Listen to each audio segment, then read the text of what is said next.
Imagine walking into a store, buying a printer for $40, and then realizing the ink inside that printer costs more than gold. Not joking, printer ink is one of the most expensive liquids on earth. More expensive than champagne, more expensive than human blood, and yes, more expensive than gold. So today we're exposing the insane business model behind printer ink and how companies legally trap millions of people into paying thousands for a product that costs pennies to make. Stay until the end, because the real trick isn't the ink, it's the printer. Let's start with a number that sounds fake. Some printer ink costs $10,000 per gallon. That's not a typo. $10,000 per gallon. To put that into perspective, a gallon of gasoline is about $4, a gallon of milk is about $3, at a gallon of premium champagne around $200, a gallon of crude oil about $80. But printer ink up to $10,000. So the question is obvious. How can ink possibly cost that much? Is it made from diamonds? Is it some rare chemical? Or is something much darker going on? Here's the first secret. Printer companies don't make their real money selling printers. They make money selling ink. In fact, many printers are sold at a loss, meaning the company might sell you the printer cheaper than it costs to produce. Why would they do that? Because the printer is not the product. You are. The printer is just the bait. It's like selling a razor handle for cheap, then charging insane prices for the blades forever. This is called the razor and blades business model, and printer companies have mastered it better than anyone. They know something about human psychology. Once you buy a printer, you're locked in. You can't just switch easily. You need cartridges that fit. You need compatibility, and that's where the real money begins. So let's ask again,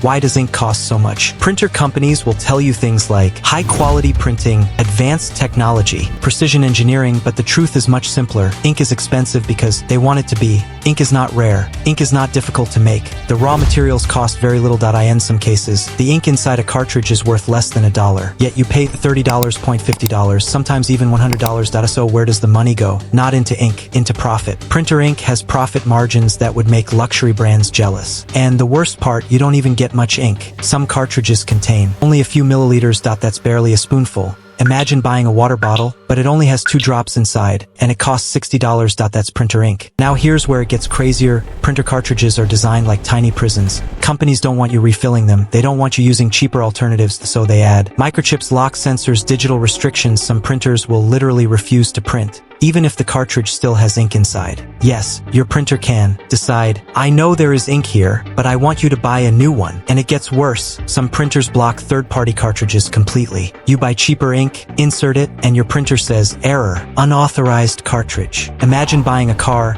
and it refuses to drive because you didn't buy gasoline from the same company. That's how insane this industry is. And it's all legal. You might think it can't get worse, but then came the next invention. Ink subscriptions. Companies like HP introduced services where your printer is connected to the internet and it tracks your ink usage. When you're low, it automatically ships you more. Sounds convenient, right? Wrong. Because now, you don't even own the ink if you cancel the subscription. Some printers will stop working, even if the cartridge is physically full. Let that sink in. You paid for ink.